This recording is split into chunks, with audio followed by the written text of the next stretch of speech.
Good evening, I'm Sarah Smith. Thank you for joining us tonight. Our top story, a developing story to tell you about out of South Carolina. 2 people have been injured in a shooting at a mall in Greenville. Here's video from that scene there. Police there have confirmed that multiple suspects have been detained after a dispute in the mall turned violent.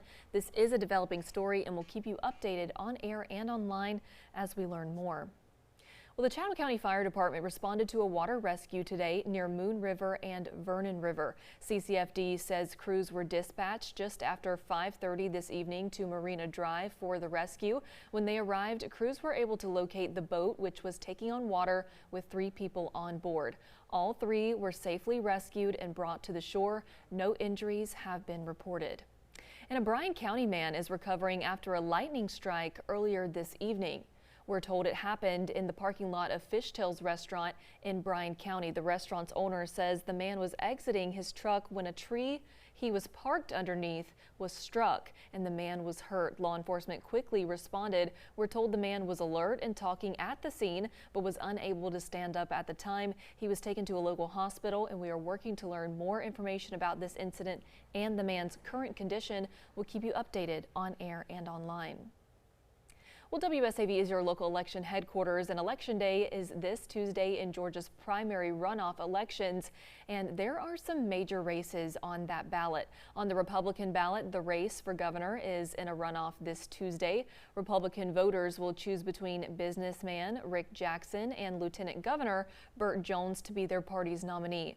The winner will face Democrat Keisha Lance Bottoms in November. Also on the Republican ballot, the GOP nomination for Senate, voters will choose between Congressman Mike Collins and football coach Derek Dooley. The winner will face incumbent Democratic Senator John Ossoff in November. Now on the Democratic ballot, the race for that party's nomination for Georgia's 1st congressional district, voters on Tuesday will choose between Amanda Hollowell and Joyce Griggs. The winner will face Jim Kingston in the midterm election this fall. We told you yesterday about a prominent Senate Republican endorsing Rick Jackson to be Georgia's next governor. Now that senator has made an endorsement for South Carolina's governor. Texas Republican Senator Ted Cruz has endorsed Attorney General Alan Wilson to be the Palmetto State's next governor. In a statement, Cruz said, quote, "Alan is a proven conservative fighter who has spent years defending the Constitution. He has the courage, conviction, and leadership South Carolina needs, and I am confident that he will be an outstanding governor," end quote.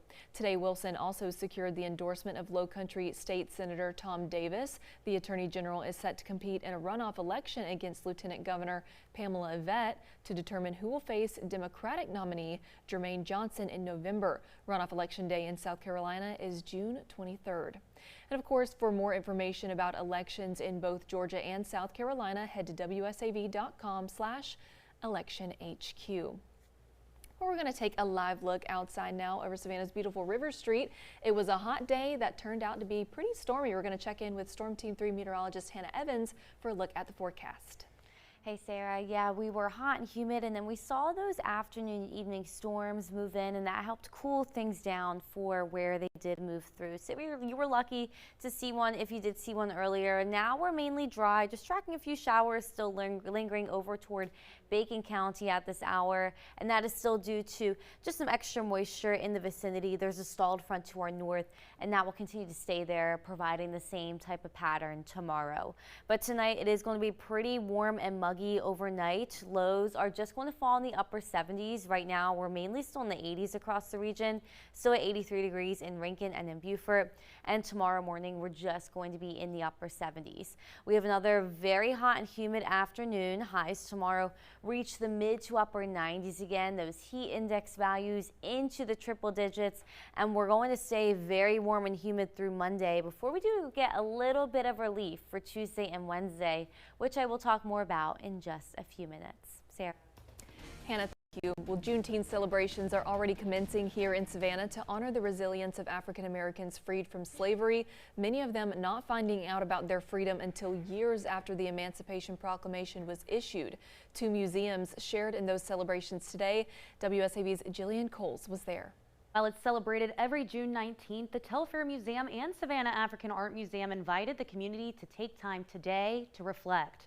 Juneteenth, a turning point in American history and a celebration of freedom. Pull the extra off.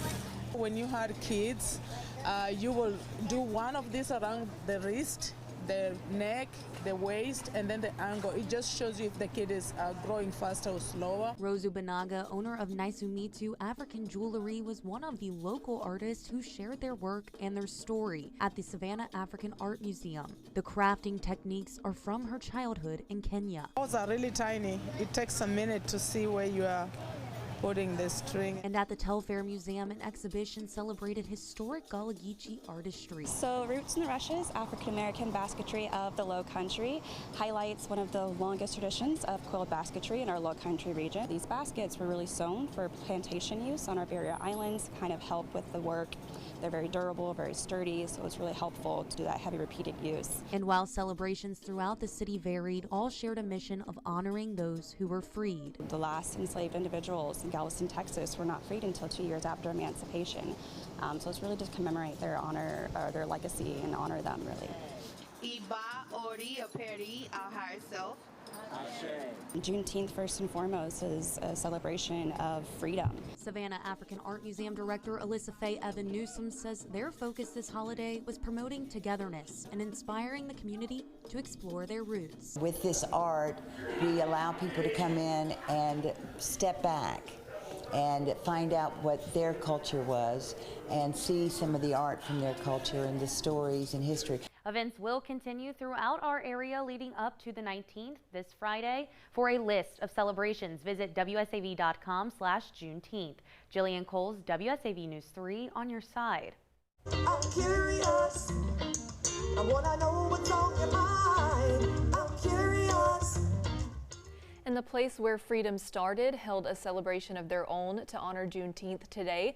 Beautiful music rang out all afternoon at the historic Mitchellville Freedom Park on Hilton Head Island. Hundreds came out for the annual Juneteenth celebration. There were a variety of vendors, lots of food, arts and crafts, and plenty of ways to learn about this historic property. Officials say it's a great way to honor the holiday and get people out to the park to find out more about Mitchellville and its place in American history, all in one.